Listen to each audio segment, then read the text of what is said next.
السلام علیکم ورحمۃ اللہ علیکم وبرکاتہ۔ السلام ਕੀ ਹਾਲ ਚਾਲ ਨੇ ਤੁਹਾਡਾ ਠੀਕ ਹੋ ਤੁਸੀਂ الحمدللہ میں ہیں جی پنجابی نہیں، میں سرائکی۔ ਸਰਾਇਕੀ ਭਰਾ ਸਾਡਾ جی ਜਨੂਬੀ ਪੰਜਾਬ ਦਾ ਹਾਂ ਜੀ جی جی ਚਲੋ ਜੀ الحمدللہ۔ ਪੰਜਾਬੀ ਚ ਗੱਲ ਕਰੋ ਤੁਸੀਂ ਉਹ ਸਰਾਇਕੀ ਚ میں ਗੱਲ نے ਕਰੋ بڑا انتظار کروایا، ਹਾਂ بڑا انتظار کروایا آپ نے، اوپر 3 نہیں گھنٹے سے چڑھتے ویٹ نا کر رہا ہوں۔ وہ یزید آیا تھا نا یزید مدرسے کا کہتا میں یونیورسٹی میں پڑھتا ہوں بعد میں پتہ چل کہتا ہے جامع عمر یونیورسٹی وہ مدرسے کا نام اس نے یونیورسٹی رکھا ہے اور دیکھا آپ نے کہتا ہے ڈکشنری دکھا رہا ہے کہ یونیورسٹی بھائی ڈکشنری کہ میں یونیورسٹی میں تو مدرسے میں تو ایک دو ڈکشنری ہوں گے نا انگلش کے اس سے وہ مدرسے کو یونیورسٹی بنا رہا تھا چلیں جناب اچھا میرے سوال میرا ایک تھا لیکن آپ نے ویٹ کروایا زیادہ، میرے اب 2 سوال بن گئے اب۔ اچھی بسم اللہ یہ سوال ہے جی اچھا پہلا سوال تو یہ ہے، جس استدلال سے ہم لیتے ہیں نا، جو آپ چیز لیتے ہیں استدلال کہ ابوبکر یا شیخین کے مطلب نعوذ باللہ ان کا ایمان نہیں ہے ثابت، تو کیا یہی چیز مولا علی یا امام حسن حسین یا اس کے بعد جتنے امام آتے ہیں کہ انہوں نے بھی اس چیز کا وہ کیا ہے، استدلال لیا ہے ان چیز سے؟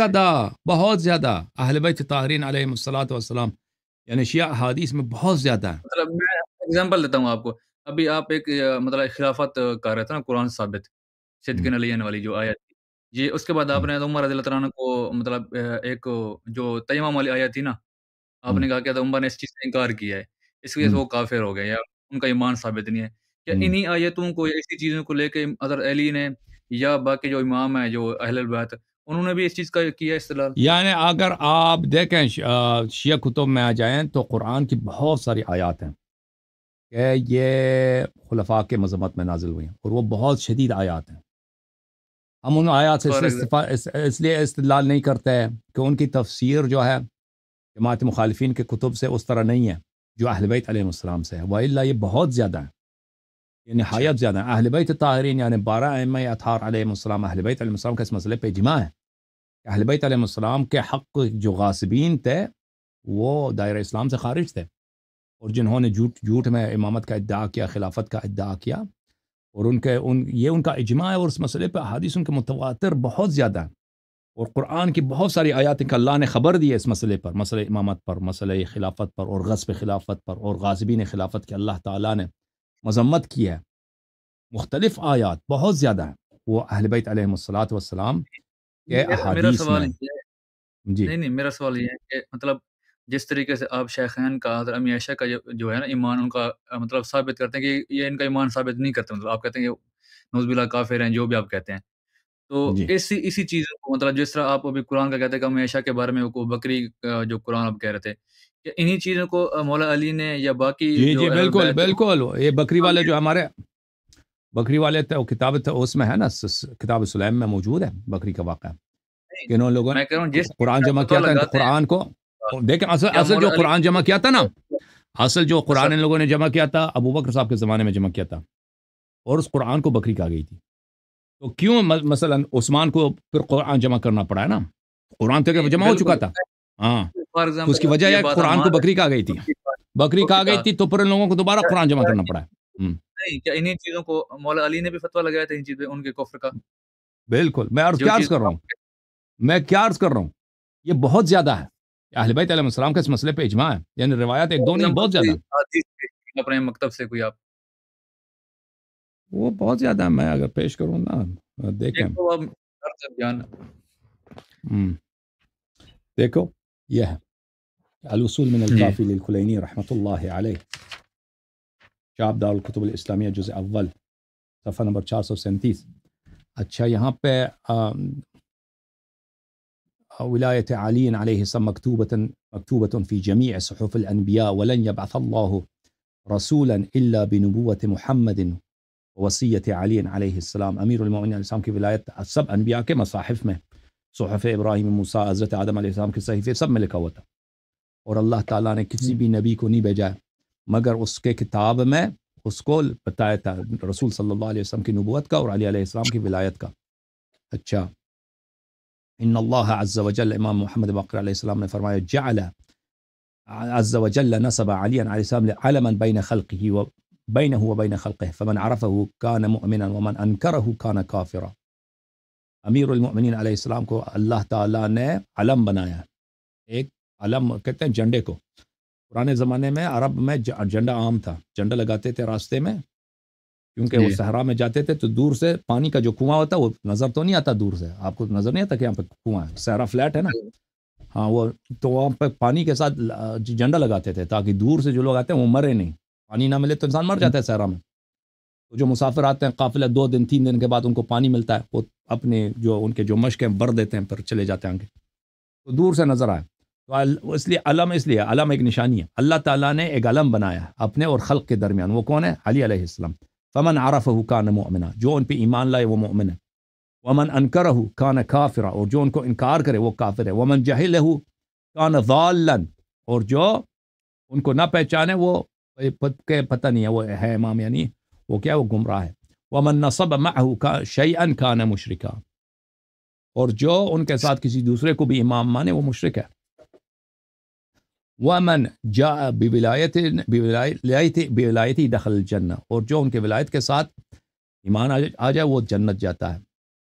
ابو جعفر امام محمد باقر علیہ السلام نے فرمایا ان علی باب فتح اللہ فمن دخله كان مؤمنا ومن خرج منه كان کافرا. امیر المؤمنین علیہ الصلوۃ والسلام اللہ کا ایک ایسا دروازہ ہے کہ جو اس دروازے باب حتت و بنی اسرائیل کی طرح، کہ جو اس دروازے میں داخل ہوتا تھا اس کی گناہیں معاف ہو جاتی تھی. تو اس طرح ہے کہ جو اس دروازے میں داخل ہو گیا وہ مومن ہے، اور جو اس دروازے سے خارج ہو گیا وہ کافر ہے.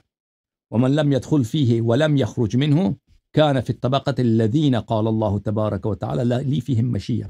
اور جو لوگ نہ انکار کرتے ہیں نہ مانتے ہیں تو وہ ان لوگوں میں سے ہیں جن کا امر اللہ نے قیامت پہ چھوڑا ہے، کہ اللہ تعالیٰ قیامت کے دن ان کے ساتھ کیا کرے گا اللہ جانتا ہے. اوکے، تو اس طرح کی روایات ہمارے پاس بہت زیادہ ہیں. اچھی، اور صحیح اس ہے. سے بھی شدید تر روایات بھی ہیں. اوکے، کوئی اور بھی سوال ہے؟ جی سوال جو میرا بیسک سوال وہ تھا نا امام مہدی علیہ السلام والا، کہ جب آئیں گے وہ نزول ہوگا ان کا تو وہ کن کتابیں عمل کریں گے، آپ کی یا تو ہماری؟ میں نے جواب دے دیا نا اس کی، آپ نے سنا ہے نا. نہیں وہ ڈسکنیکٹ تو ہو گئی تھی کال بیچ میں. ہاں، ریپلے اب میں نے تفصیل سے جواب دی تھی، اور آپ ریپلے سن لیں، ٹھیک ہے نا، ریپلے کرنا آ جائے گا اس میں. جواب دیا. ہاں ہاں، تھینک یو سر، اچھا اللہ آپ کو جزاک ایک خیر. جی سر، جی جی. تو جس طرح آپ اس چیزوں سے استدلال لیتے ہیں نا، ان آیات سے یا ان چیزوں سے، اور آپ کفر کا فتویٰ لگاتے ہیں شیخین پہ یا میاں عائشہ پہ، تو میرا یہ سوال تھا کہ ڈائریکٹ مولا علی نے ان پر فتویٰ لگایا ہے کفر کا، نعوذ باللہ، جس جی طرح جی آپ ان کو مطلب ان کو کفر ثابت کرتے ہیں؟ بالکل بالکل بالکل بالکل. امیر المؤمنین علیہ السلام وہ کی کس دعا ہے صنمۂ قریش، اللہم العن صنمۂ قریش وجبتیہا وطاغوتیہا وافکیہا وابنتیہم اللذین خالف امرک وانکرا دینک. امیر المؤمنین علیہ السلام کی دعا ہے جو قنوت میں پڑھتے تھے، اللہم العن اے اللہ صنم قریش کے 2 بتوں کو لعنت کر، وجبتیہا وطاغوتیہا، اور ان کے 2 جبت اور 2 طاغوت کو، جو طاغوت بولتے ہیں 2 ظالم قریش کے میں سے جو 2 ظالم تھے ان کو لعنت کر. وابنتیہما، اور ان کے 2 بیٹیوں کو لعنت کر. اللذین بلے اللہم العن صنمۂ قریش وجبتیہا وطاغوتیہا وافکیہا وافکیہا، اور قریش کے 2 افک، قریش کے 2 جھوٹے ان کو لعنت کر. وافکیہما وافکیہا الذین خالف امرک، جن دونوں نے تیرے امر کی مخالفت کی. وانکرا وحیک، جنہوں نے تیرے وحی کا انکار کیا. و اس میں بہت زیادہ ہے، میں آپ کو دکھا دوں اور یہ آپ الفاظ. دیتے ہیں؟ انکرا وحیک و وجحد انعامك وعصى رسولك وقلب دينك وحرف كتابك واحب اعدائك وجحد آلائك. ان دونوں نے تیرے وحی کی انکار کی اور تیرے نعمتوں کا جحد کیا، انکار کیا، اور تیرے رسول صلی اللہ علیہ وسلم کی معصیت کی، اور تیرے دین کو انہوں نے الٹا بنا دیا، دین کو مقلوب کر دیا، اور کتاب کی تحریف کی ان لوگوں نے، اور تیرے دشمنوں سے انہوں نے دوستی کی، اور تیرے نعمتوں کو ان لوگوں نے پامال کیا. وعطل احکامک، اور تیرے احکام کو ان دونوں نے تیرے احکام کو معطل کر دیا.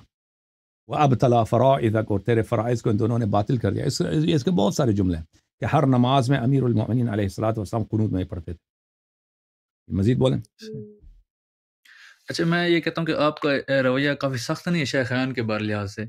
مطلب اگر فار ایگزامپل آپ کی کتاب میں نہیں، ہم وہ تو نہیں یہ کہتے کہ بات یہ ہے، دیکھیں اگر بات کھلی کرنی ہو نا، اگر کھلی کرنی ہو تو اس کے سوا کوئی چارہ ہی نہیں ہے، کوئی سوا چارہ ہی نہیں ہے. اگر شیخان کا کام صحیح ہے تو شیعہ مذہب، دیکھیں بات سنیں، میرا رویہ سخت نہیں ہے، اس کے علاوہ آپ سوچیں تو کوئی چارہ نہیں. اگر وہ صحیح لوگ ہیں، ان کی خلافت صحیح ہے، اگر ان کی خلافت صحیح ہے تو شیعہ مذہب باطل ہے، بلا شک بلا نہیں رہا۔ نہیں، اگر میں شیعہ یہ مذہب کہتا ہوں کہ صحیح ہے،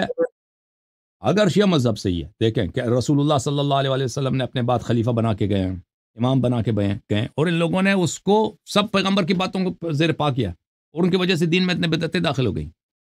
تو یہ چھوٹی بات نہیں ہے۔ اور جو باتیں میں آپ کو دکھاتا ہوں نا، آپ کے اپنے کتب سے دکھاتا ہوں۔ نہیں اللہ نے نہیں، مثلا پہلے سورہ حجرات میں اپنے سے اضافہ نہیں کرتا، وہ سورہ تحریم میں آپ کو دکھاتا ہوں، وہ اگر سخت ہے تو اللہ نے سختی کیا، میرے بالکل الفاظ تو بالکل، نہیں ہیں۔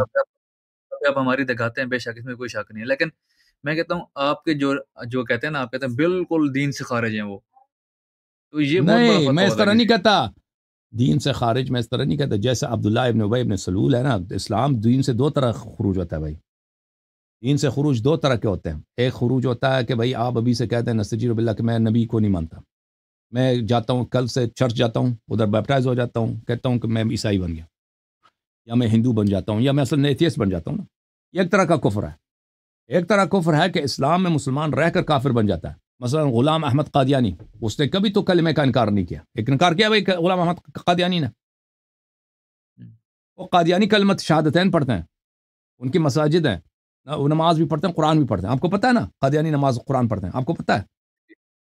لیکن سب مسلمان کہتے ہیں کافر ہیں۔ وہ کیوں کہتے ہیں کافر ہیں؟ کیونکہ غلام احمد قادیانی نے کام ایسے کیا، اس نے کہا میں عیسیٰ ہوں، میں مہدی ہوں، اور میں نبی ہوں، ٹھیک ہے نا، کلمہ پڑھ کے دیکھیں مرزا غلام احمد قادیانی ایک بہت بڑا عالم تھا، وہ اس طرح چھوٹے درجے کا وہ ایسے گمنام شخص نہیں تھا، وہ ہندوستان میں اس زمانے میں 19ویں صدی میں انگریزوں کے زمانے میں بہت بڑا عالم تھا، بہت مناظرے کرتا تھا، بہت اچھا مقرر تھا۔ اگر وہ ایک نالائق آدمی ہوتا نا تو اس طرح وہ بہت سارے لوگوں کو اپنا پیرو نہیں بنا سکتا تھا، سمجھ میں آ رہی نا بات آپ کو؟ جی ایک آدمی اگر یہ جو لوگ فرقے بناتے ہیں یہ اکثر جو بڑے بڑے شیطان ہوتے ہیں، بڑے بڑے ذہین ہوتے ہیں، کیونکہ جو آدمی وہ کم عقل ہوتا ہے، وہ بیوقوف ہوتا ہے، وہ اس طرح وہ لوگوں کو نہیں منا سکتا کہ میں چالاکی کرے نا، جی تو جی یہ غلام احمد قادیانی اس کا علم بھی کافی اچھا ہے، اس طرح نہیں کہ جاہل آدمی ہے، یہ علم بھی تھا اس کے پاس، یہ مولوی بھی تھا، یہ بڑا زبردست مقرر بھی تھا، اور داڑھی وغیرہ تو تصویر تو آپ نے دیکھا ہوگا، شکل تو بالکل مولویوں جیسی اب بھی ان کا جو امام ہے، ان کا جو خلیفہ ہے، وہ بالکل اس کی شکل مولوی جیسی ہے، وہ بالکل قرآن پڑھتا ہے، نماز پڑھتا ہے، وہ لا الہ الا اللہ وہ کہتا ہے ہم احمدی مسلمان ہیں، وہ احمدی جو مسلمان ہیں وہ قادیانی ہیں، جی جی، لیکن ہم ان کو کیا کہتے ہیں، دیکھیں بھائی وہ اپنے آپ کو مسلمان کہتے ہیں، لیکن ہم کہتے ہیں کہ یہ کافر ہو گئے، کیوں کافر ہو گئے؟ کیونکہ انہوں نے ایسا کام کیا ہے کہ وہ اسلام کے ساتھ نہیں ملتا۔ جب قرآن کہہ رہا ہے بالکل کہ ہمارے نبی صلی اللہ علیہ وسلم خاتم الانبیاء، جب قرآن نے کہہ دیا تو یہ کہاں سے نبی بن گیا پھر؟ اور یہ کہتا ہے میں عیسیٰ ہوں، اور تو عیسیٰ کا جوتا بھی نہیں ہے، لعنتی آدمی، میں مہدی ہوں، تو ایسے جھوٹا فراڈی آدمی، شیطان نے اس کو بھائی ورغلایا، تو یہ کفر ہے۔ دیکھیں کفر کے بہت سارے اقسام ہو سکتے ہیں، اگر کوئی شخص نبی صلی اللہ علیہ وسلم کی بے عزتی کرتا ہے، وہ چاہے 1000 مرتبہ کلمہ پڑھے، وہ کافر ہوتا ہے۔ تو یہ صحیح، دیکھیں کوئی شخص اہل بیت علیہ السلام سے دشمنی کرے، وہ چاہے کلمہ پڑھے، نمازیں پڑھے، وہ کافر ہے، ٹھیک ہے نا؟ تو ہم جب کہتے ہیں کہ شیخین سورہ تحریم یا سورہ حجرات یا قرآن کے بقیہ آیات ان کے اصل اسلام پہ بات کرتے ہیں، ہم نہیں کہتے کہ شیخین جو ہیں وہ بھائی جا کے وہ کیا بنے تھے، انہوں نے اپنا دین چینج کیا ہے، وہ جا کے بھائی وہ عیسائی بن گئے تھے یا یہودی بن گئے تھے، ہم یہ نہیں کہتے ہیں۔ ہم کہتے ہیں یہ عمل جو ہے یہ اتنا بڑا جرم ہے جس کو اللہ نے قرآن میں اس کو کفر بولا ہے، رسول صلی اللہ علیہ وسلم نے اس کو کفر بولا ہے، اس کا مرتکب جیسے غلام احمد قادیانی مسلمان نہیں ہو سکتا، اسی طرح یہ بھی افعال جو ہیں یہ بھی کفری اعمال ہے، اور یہ تو خلیفہ تو ہو ہی نہیں سکتا، ختم بات۔ اگر آدمی ایسا ہے وہ تو نبی صلی اللہ علیہ وسلم کا جانشین ہو ہی نہیں سکتا، امام نہیں ہو سکتا، وہ تو عرض یہ ہے، ٹھیک ہے نا؟ صحیح، اوکے میرے بھائی، چلیں جی، اللہ آپ کو شکریہ۔ عزت دے، خدا آپ کو عزت دے، تھینک یو سر۔